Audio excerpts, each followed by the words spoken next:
Tonight, the time before time began, the universe, black holes, God and the laws of science. Professor Stephen Hawking, Dr. Carl Sagan and Arthur C. Clarke discuss the mysteries man faces as he starts to explore the stars.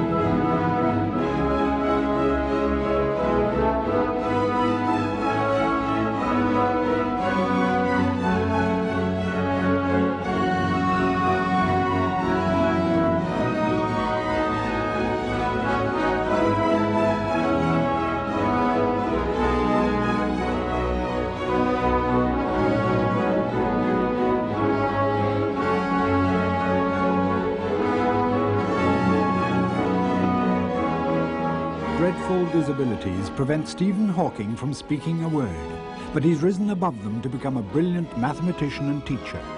Using a computer-driven voice synthesizer, he's told the world how the universe began, and now he's seeking the ultimate theory of how it works.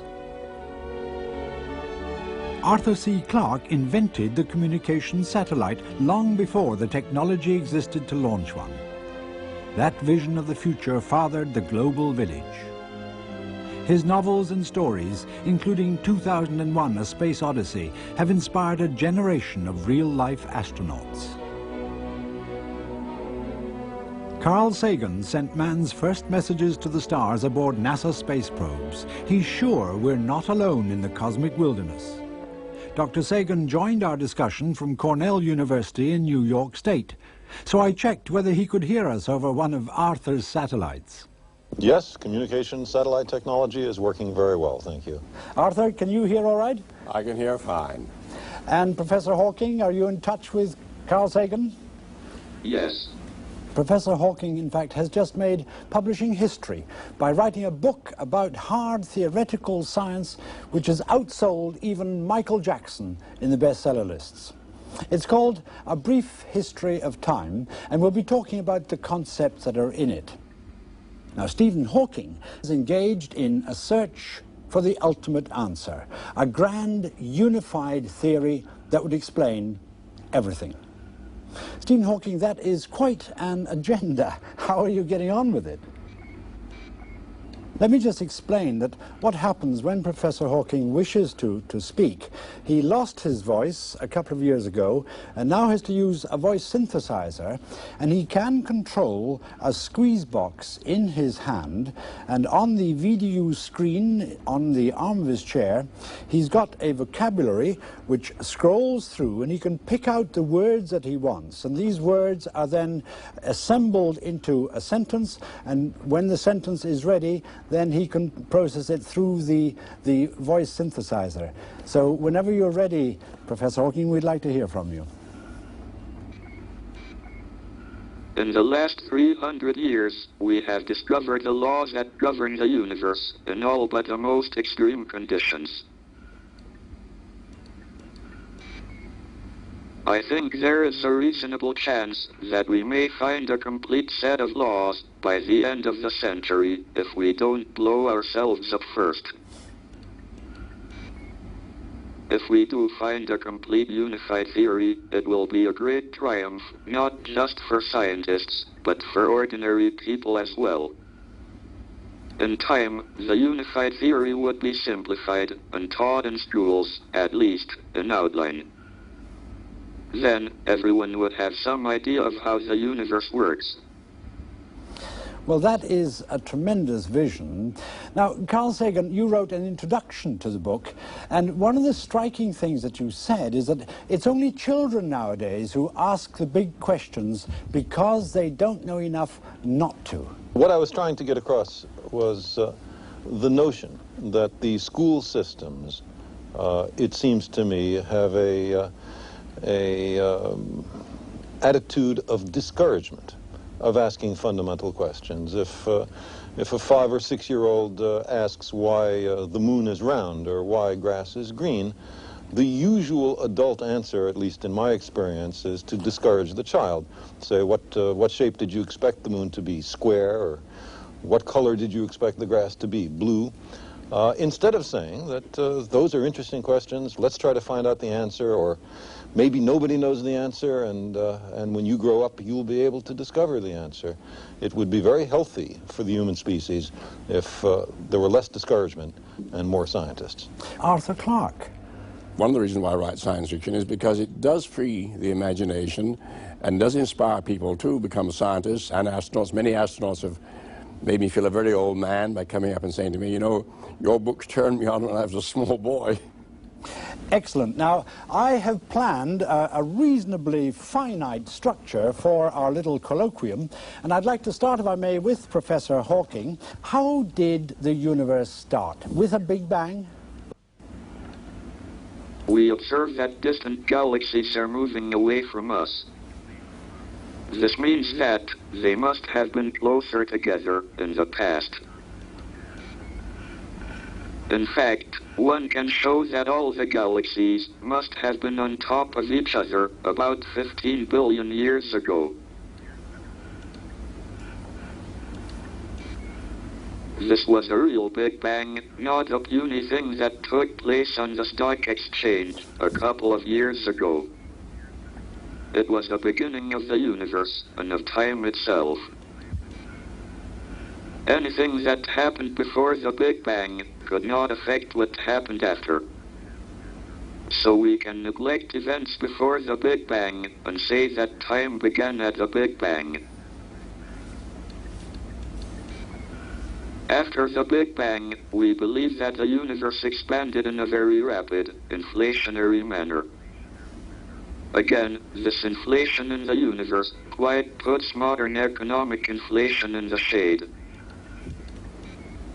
An increase of billions of percent in a tiny fraction of a second.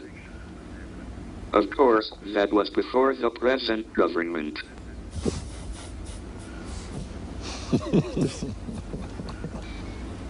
During the inflationary period, the universe borrowed heavily from its gravitational energy to finance the creation of more matter. The result was a triumph for the economics of Keynes. A vigorous and expanding universe filled with material objects. The debt of gravitational energy will not have to be repaid until the end of the universe. Well, I'd like to stay with this basic proposition for the time being, the Big Bang theory. And to come to you, Carl Sagan, could you help me by putting into layman's terms what was involved with this Big Bang? Well, here we are on a planet which is about 5,000 million years old. The sun around which it goes is not much older. It is part of a galaxy which is perhaps 10 or 12,000 million years old, which is one of perhaps hundreds of thousands of millions of other galaxies. And none of this, planets, suns, galaxies, was around at the time of the Big Bang. At the time of the Big Bang, there was energy, elementary particles, which slowly evolved into the kind of universe we know today. We are the product of a grand evolutionary sequence, cosmic evolution, about which we are only occasionally aware. One of the great accomplishments of Dr. Hawking is to plug us better in to the knowledge of this long evolutionary sequence. Well, what I have in my mind is a picture that Carl Sagan had been leading me towards of the whole universe in quite amazingly small packages, like putting the whole world into a matchbox, as it were, immensely dense and immensely tiny. And in fact, so tiny it's kind of disappearing into a little point. Is this the earliest imaginable point that our minds are taking us to so far, Carl Sagan? Well, as Dr. Hawking said, the galaxies are expanding, running away from each other. The further away they are from each other, the faster they are running away. If you run the cosmic movie back into time, you come to a moment, perhaps 15,000 million years ago, in which all the matter in the universe was touching in, if you like, a point. And a key unanswered and perhaps unanswerable question is, where did all of that matter energy come from? What was before that? And if it was made from nothing, who made it? And who made the maker? And of course an infinite regress behind that. Is the universe still expanding fast? I mean, is there a lot more room in space, as I think of it, for the universe to carry on getting bigger? As far as I know, nothing in the way, and the expansion continues. The question is whether there is sufficient matter in the universe, matter that we have not yet counted, that will slow the expansion down, stop it, and have the expanding universe followed by a collapsing universe, or whether there is not enough matter to stop the expansion, and so the expansion then continues forever.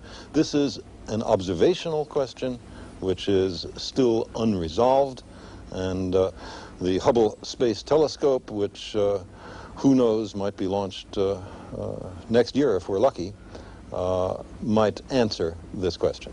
Professor Hawking uses a very striking metaphor of the Earth borrowing its energy from itself. Now, in straight banking terms, that means you're going to be overdrawn, and in the end there's going to be a collapse, a big crunch. So does Big Bang get followed inevitably by Big Crunch?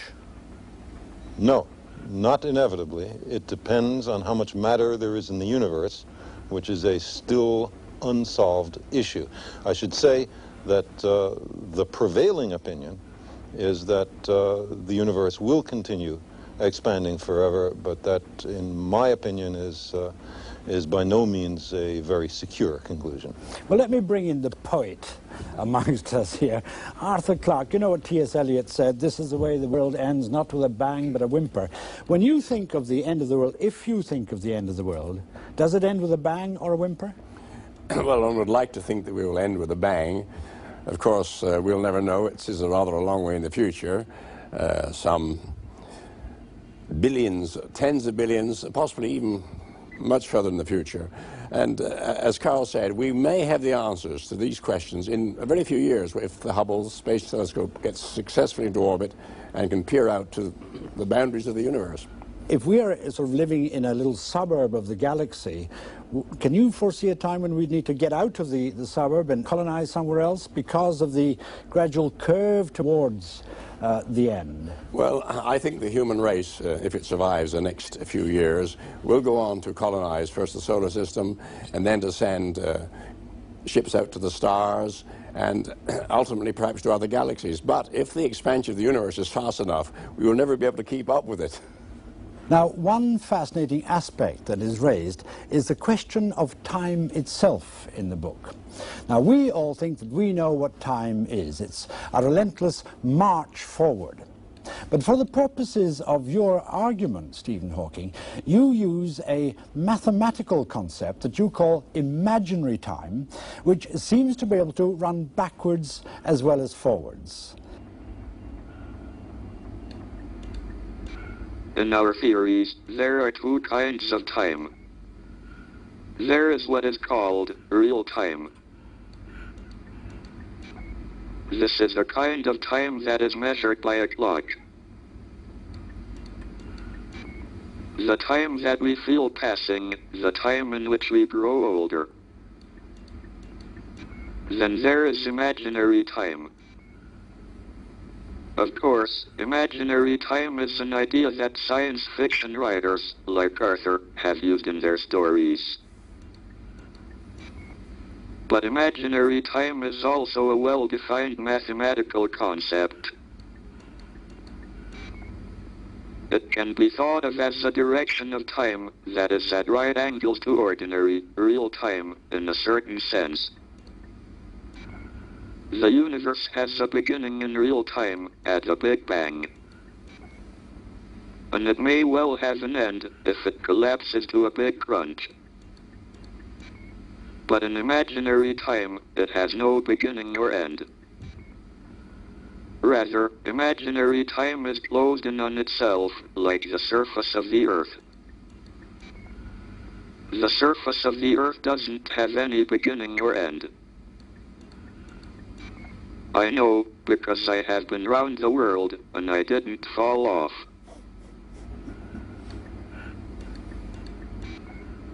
Individual particles can travel through imaginary time and arrive back at an earlier real time. But I don't believe that people will ever be able to travel back in time, like in the film, Back to the Future.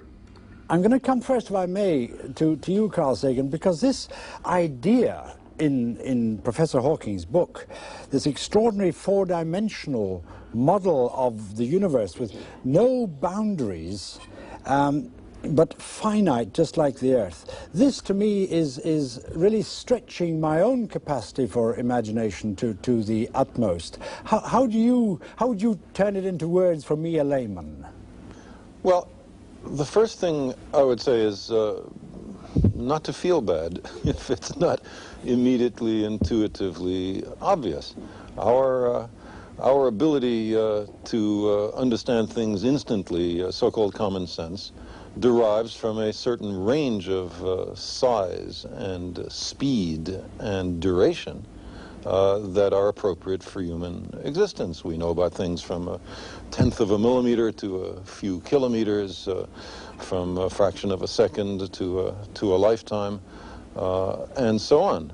So when we are dealing with matters of quantum physics, where particles have a size of 10 to the minus 13th centimeters, or in cosmology, where we are talking about 10 billion light years or more, it is very reasonable that our intuition is not adequate to the task. One point I'd like to make about this is that every human culture has a set of creation myths, but they're in the realm of mythology or religion or folklore, and they are, of course, all mutually inconsistent. The great thing that is happening in our time is that we are able, through a method which can actually make some progress towards the real universe out there, to find out something about origins, and this is the scientific method applied to the science of cosmology. So I know that's not a direct answer to your question, but I thought it was more important to address the issue of feeling unhappy because it wasn't immediately understandable. Well, yes, I find that extremely soothing, actually, because it is a kind of sort of formidable task of grasping this that makes me want to retreat into trivial questions like, is this idea of predicting backwards going to put astrologers out of business? Nothing will put astrologers out of business. Well, Alas. well, that certainly added a touch of lightness to these tremendous issues that we are discussing: infinity, black holes, and imaginary time. And at this stage, let's relax a little bit and have a bit of fun with mathematics at their most abstruse. I'm going to ask Arthur Clarke here to do some doodling with his computer and with a fascinating exercise with complex numbers, which is called the Mandelbrot set. Now, this is named in honor of a French scientist working for IBM. It's a mathematical equation which leads us towards the infinite. In effect, it makes the mathematics of the universe visual and incredibly beautiful. This is what we would see if we had eyes to see it, when order meets chaos. This is what's going on in the universe every day. An ordered universe is breaking down and becoming more disordered. This is the second law of thermodynamics in action, what Stephen Hawking calls Murphy's Law. Now, Dr. Clarke, you've been using your computer back home in Sri Lanka to explore the Mandelbrot set at incredibly high magnifications. Over to you, sir. Yes, well, this strange-looking object is the Mandelbrot set, which actually is extraordinarily simple in concept. It's defined by an equation of just two terms, z squared plus c. That's all there is to it. Yeah, that simple equation, z squared or z squared plus c, you feed a number into it, then carry on over and over again, sort of cranking the number back round and round, and then plot the result on the screen. So I won't go into details, but this is the first appearance of this set. And what it does, it divides all possible numbers into two categories. It's really a map or a boundary or a fence, if you like, dividing one class of numbers from another. And you can tell your computer to go into any spot here and say, recompute that area to a higher degree of precision, and then blow it up on the screen. So you can use the computer as a microscope, and you can continue that process forever. Some of the images are incredibly beautiful and are going to have a great impact on artistic design in the next decade or so. I found what looked like black holes, and I'd like to show them to you. So what I'm going to do now, essentially, is to zoom into it, increasing the magnification manyfold, and if I press the right button, it should happen now. The computer will now give you this image, and I think you'll agree when it comes up, it's a very impressive black hole, and it'll be even more so when I start it into action. Oh yes, it is magnificent, isn't it? You ain't seen nothing yet. I should explain that this magnification, you remember the original picture which it took about the same area, this time I've magnified it about 1,000 times. So the picture you saw first is now 500 feet across. Now let's see if this works. Now isn't that lovely? So there is matter streaming into this black hole. Well, now when I found this black hole, I started exploring the neighborhood, and I very quickly found another. Indeed. Now this... That's lovely. Now this is the second black hole. Now it looks just like the earlier one, but this is on a far greater magnification. The original Mandelbrot set now is, I think, about 10 million miles wide. This is enormously bigger than the first one you saw, yet essentially it's the same kind of pattern. This is black hole number 3, and this one took me 22 hours of computing the day before I left Sri Lanka. I had the computer running all night, and I'm rather proud of this one because on this scale, that original little picture you saw is the width of the orbit of Mars. So you understand that no human being has ever seen that picture pattern before, simply because of probabilities. And you can explore the Mandelbrot set by blowing up bits and pieces of it, and you're pretty sure that no one's ever seen that. You're the first person to see it. And each time you're being drawn towards... You're being sucked into it. Mathematical infinity. Into smaller, and yes, this is real mathematical infinity. This goes on forever and ever, limited only by the capacity of your machine and the speed with which it can do its calculations. I am doing calculations here. You may not be able to see that enormously long number, the 20-digit numbers or so, and the machine is multiplying those together hundreds of times a second. Now, the thing that fascinates me about this is that it is infinite in detail. You can go on forever and ever. Now, I would like to ask Stephen this question. Is the real universe also infinite in detail? I mean, we know we have molecules, atoms, electrons, protons, subatomic, right down to the quarks so far. But does it continue forever and ever? Or is there a limit? Is there a basement to the real universe?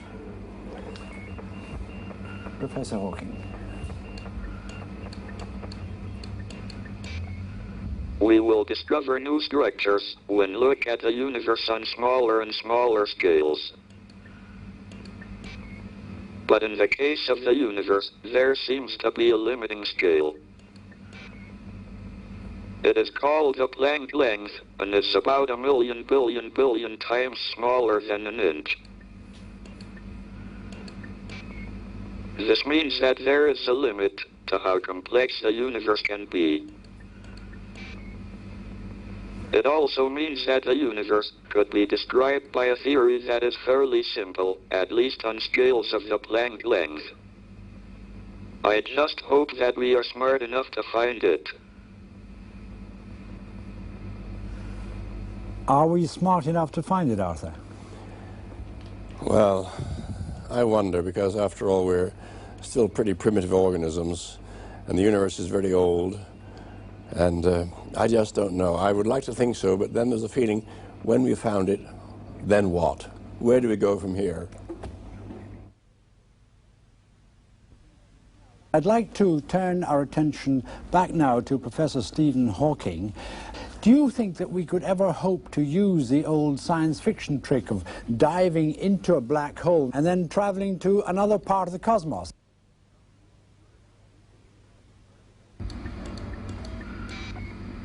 Some recent work indicates that particles that fall into a black hole can come out again from another black hole somewhere else in the universe. At first sight, this seems the ideal method of space travel. Just find a black hole and jump in it. But there are snags. First, there doesn't seem to be any way to choose where you come out. Worse than that, your history in real time would come to a sticky end, as you were torn apart by the gravitational fields inside the black hole. Your history in imaginary time would continue out of the other black hole. But that might not be much consolation to someone being made into spaghetti. It would be like traveling on some airlines I could name. So how do you see the actual role of science fiction? Is it purely escapism, or do you see it as having a very real purpose in broadening our patterns of thinking, opening our minds to the kind of vast concepts which we're discussing today? Well, first of all, there's no objection to escapism in the right places. In fact, C.S. Lewis once remarked to me, the only people who object to escapism are jailers. And we all want to escape occasionally, but science fiction is often very far from escapism. In fact, you might say that science fiction is escape into reality. It's a fiction which does concern itself with real issues, the origin of man, our future. In fact, I cannot think of any form of literature which is more concerned with real issues, reality. Well, what do you have to say to that, Professor Hawking?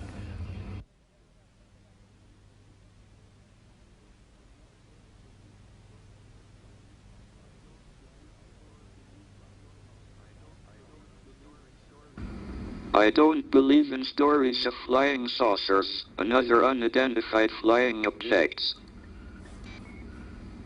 If time travel were possible, we should have already been visited by people from the future. I think if we were being visited by people from another time or another planet, it would be much more obvious and probably very unpleasant. I don't want to make contact with another civilization, except at a safe distance.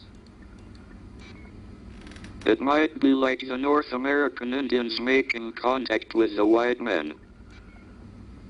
I bet they wish they had never sold Manhattan.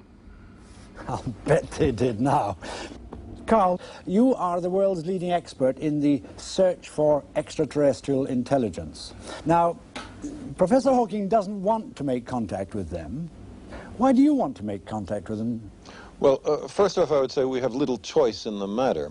That is, we have already announced, or rather I should say, Magnus, you fellows have already announced the fact that there is a low-level technical civilization in this part of the galaxy, because television programs get out at the speed of light. Since any other civilization who detects those signals is unlikely to be at or before our state of technological advance, since we've just invented radio technology, so to say, they are much more likely to be in our technological future. And the question as to whether their intentions are benign or otherwise is, of course, of interest, but we have nothing to say about the matter.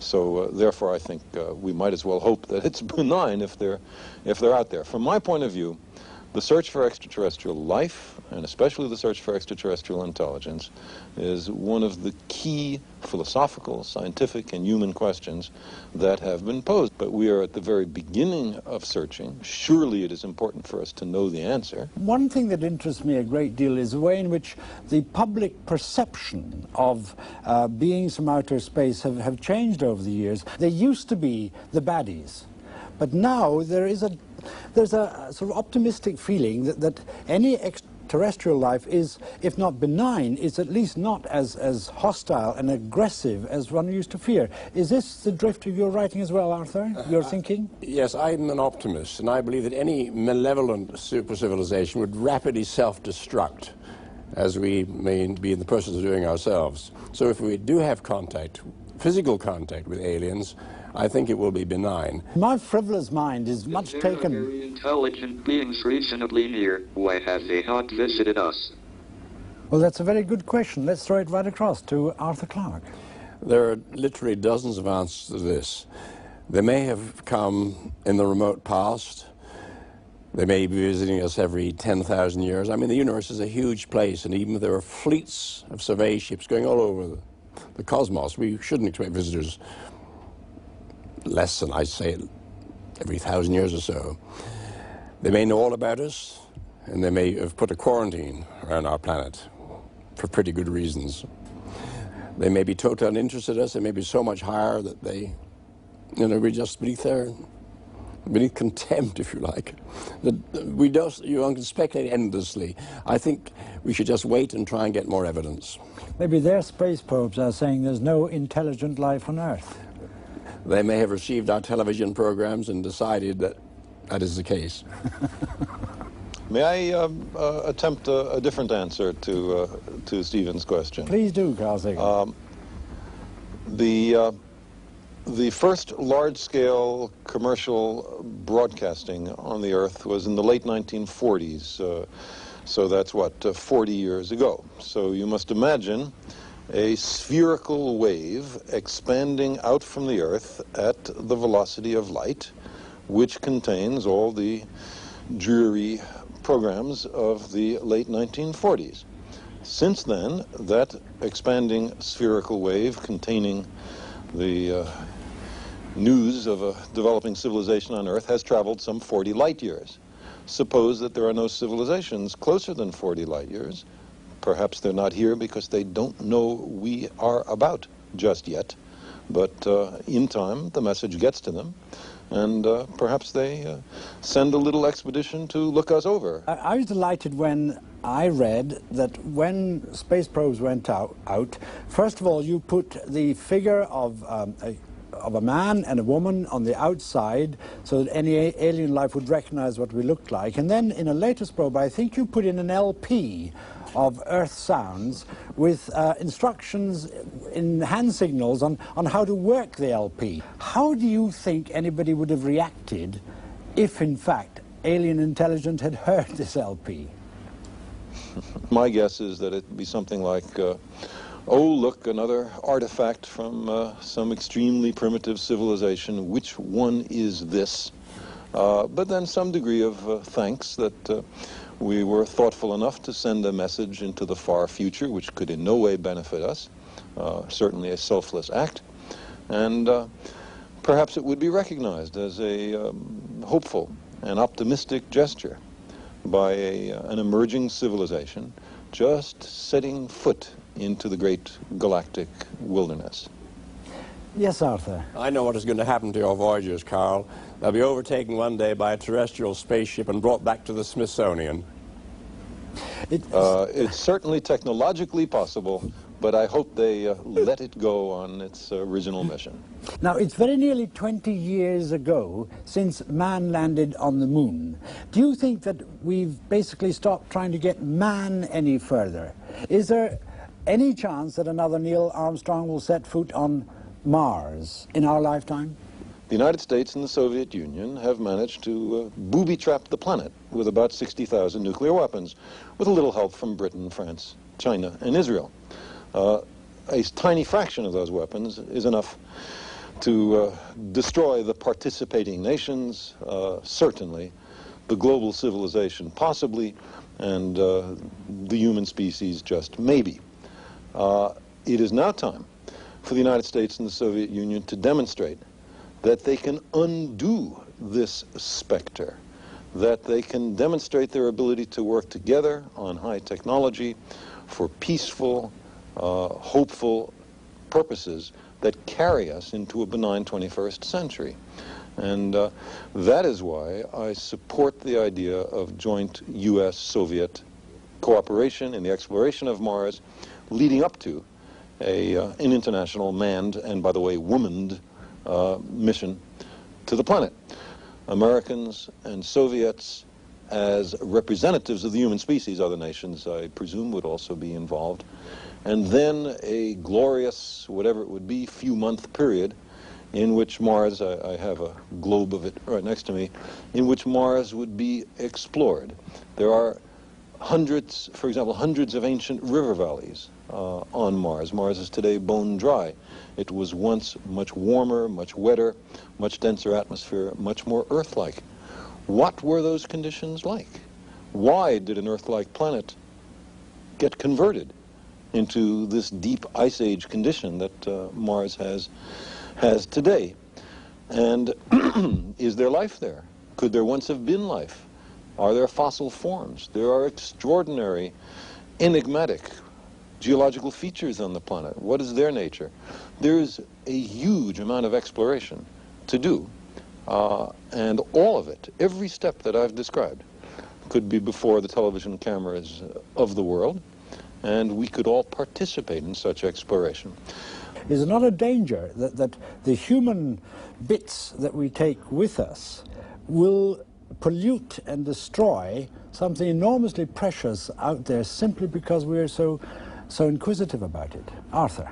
Well, as to the question, should human beings go to the other planets, I think the answer to that is, well, we could have stayed in Europe and explored America by robots.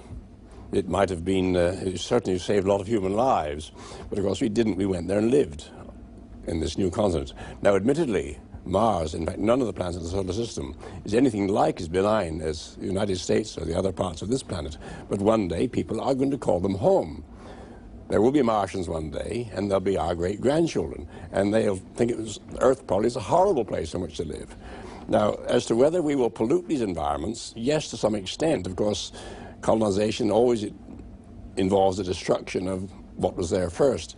And I'm quite sure in the next century, in fact, already it started, there's a conference on the pollution of space planned in the United States in the very near future. This is already a serious problem in near-Earth space. But we have to control it. I mean, you have to cut down forests on this Earth to make new cities. And on the Moon, I'm afraid one day we may have to abolish much of the lunar vacuum, and on Mars we may have to change the atmosphere. But I do hope we will leave bits of the universe in a pristine condition. But are we also going to have to change ourselves on Mars? I mean, are we going to have to evolve differently? Mars will change us. In fact, this is part of the evolutionary progress. By going out into new environments, by occupying new biological niches, that is the way we progress and discover the universe and explore and perhaps fulfill our destiny. Do you think that other planets might have the same kind of system in which there would be a morality, in which there would be people taking moral attitudes, which may not necessarily be the same as ours, of course? Well, all societies must have some moral structure. I mean, otherwise you just can't have a society. I mean, there must be understand rules, the way you behave to our neighbors. And even if the societies consist of machines, they must have a machine language so they can agree to react together. So morality in some way is essential and universal.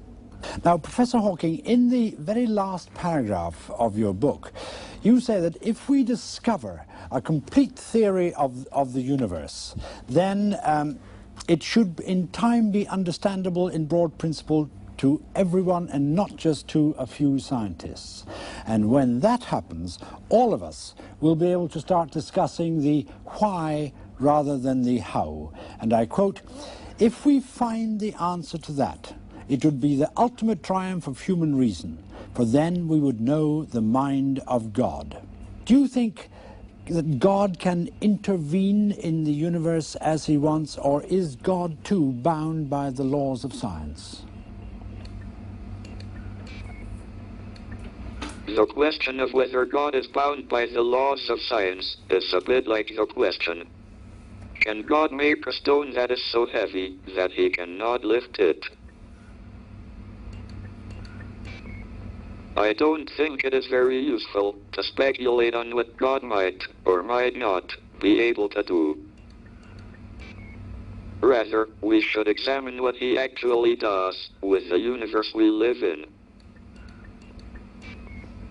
All our observations suggest that it operates according to well-defined laws.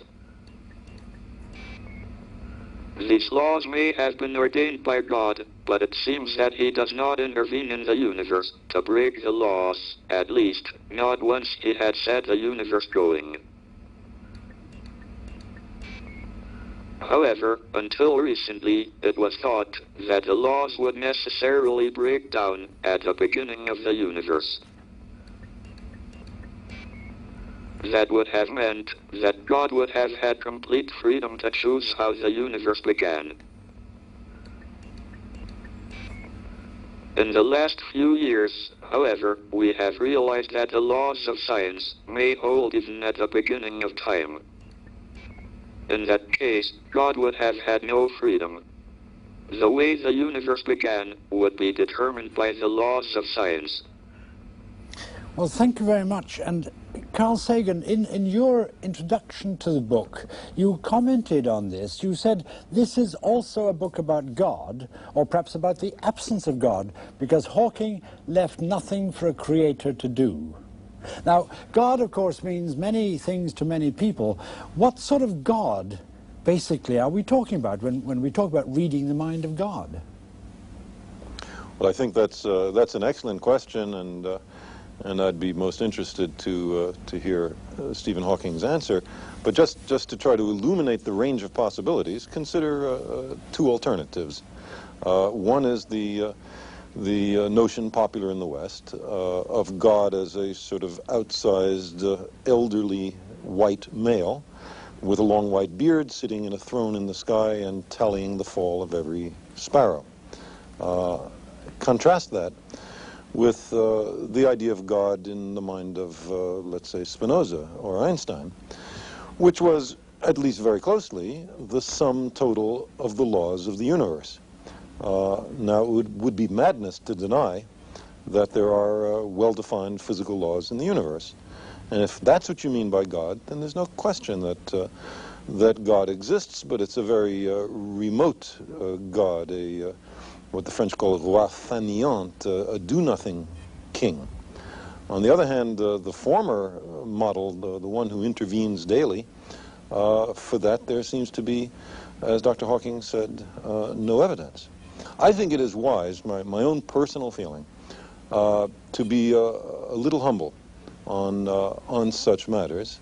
We must recognize that we are dealing with, by definition, the most difficult things to know, the furthest from human experience, and perhaps we will be able to penetrate a little way into these mysteries. I think, Professor Hawking, you'd like to come in here. I use God in the same sense that Einstein did. It is really the reason why the universe is as it is, and why the universe exists at all. Can I ask Arthur Clarke what he meant when you're alleged to have said to the papal nuncio, "I don't believe in God, but I'm extremely interested in him"? Well, I guess I haven't placed my bets yet. And, you know, Stephen's remarks and Karl's remarks reminded me that this was said 200 years ago when Napoleon, I think, was talking to Laplace, who published his theory of the universe, and Napoleon said, God isn't in it. And Laplace replied, "Sir, I have no need for that hypothesis." Do you think that the Church is, in fact, beginning to recognize that it may have to lose its priority, its eminence as the sole arbiter of these matters, and that science will be allowed to come in as an equal partner? Well, the Church is certainly, when I say the Church, the Roman Catholic Church, has become very much more liberal. I had the pleasure of giving a talk in the Vatican myself in the Pontifical Academy of Science quite recently and met the Pope. And of course they're reinstating Galileo, and so things are moving. In fact, are they moving backwards as well as forward, Carl Sagan? Because I understand it in the earliest days of civilization, then the priests were in fact what we call the scientists, the ones who could study astronomy and who could predict eclipses and things. Do you see the scientist coming back into an almost sacerdotal position like this, or am I overstating it? Well, I hope you're overstating it. I think the essence of the scientific method is the willingness to admit you're wrong, the willingness to abandon ideas that don't work, and the essence of religion is not to change anything. The supposed truths are handed down by some revered figure, and then no one is supposed to make any progress beyond that because all the truth is thought to be in hand. I'm really talking about setting Please. an agenda for the future. My sense is that the scientific way of thinking, questioning, some delicate mix of creative encouragement of new ideas and the most rigorous and skeptical scrutiny of new and old ideas, I think that is the path to the future, not just for science, but for all human institutions. We have to be willing to challenge because we are in desperate need of change. Can I put the same question to you, Arthur Clarke, then? Politicians or priests are setting the agenda, or scientists? I'm very fond of quoting Pandit Nehru on this when he once said that politics and religion are obsolete. The time has come for science and spirituality. I hear from the clicking that Professor Hawking would like to come in. I don't think that physics tell us how to behave to our neighbors. Ah. Well, physics may determine who our neighbors are and on what planets they live. Well, you said science should be skeptical of politics. Don't you think we ought to be a little skeptical about science too? I mean, can we trust you guys? I think you should certainly be skeptical, but my view is that there's no community of people on the planet more skeptical than science. It's our stock in trade. It's the lifeblood of our subject. Science is a self-correcting subject, not like politics. Well, politics is corrected by other forces. Can I ask one question of you all, and that is the question of creativity, which fascinates me. Here we have three enormously creative people with enormously creative intellects. How, in fact, does it operate? Do you, Arthur Clarke, do you sort of find a problem that you'd like to work on and then look for a solution to it? I'm not sure what my mechanism of creation is, and I don't think I really want to know, because I'm afraid that if I discovered it, I would, like the centipede, when it was asked how it walked, just fell distracted in a ditch. Or a golfer when he's asked about his swing, yes. So you don't think about that. Carl Sagan, there is a serious side to this. Well, this issue of where creativity comes from is, I share your fascination with it. I don't think we understand very much about it. My practice is merely to respect my unconscious mind, who often is much wiser than the conscious part of me, and pay attention to what it says. In fact, I think this is connected with that delicate tension at the heart of the scientific method I talked about before. The unconscious mind proposes a range of possibilities, and the conscious mind disposes, that is, compares those ideas with the real world, checks for internal inconsistencies, and so on. I think the creative process is a partnership between a conscious and an unconscious part of our minds. At least that's how it seems to me. I'd like to leave the last word on creativity, in fact, with Professor Stephen Hawking. Just whenever you're ready, sir. I am just curious. I want to find out how things work. I follow my nose. One thing leads to another, and I don't know what I will find next.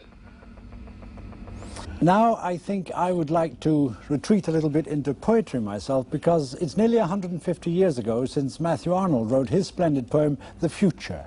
But what was before us we know not, and we know not what will succeed. Well, perhaps if Professor Hawking's magnificent vision and curiosity is realized, we'll have proved Matthew Arnold wrong before the 150 years are up. Gentlemen, to all of you, to Professor Stephen Hawking, to Dr. Arthur C. Clarke, to you, Carl Sagan in America, our warmest thanks to all three of you. And to all of you watching, good night.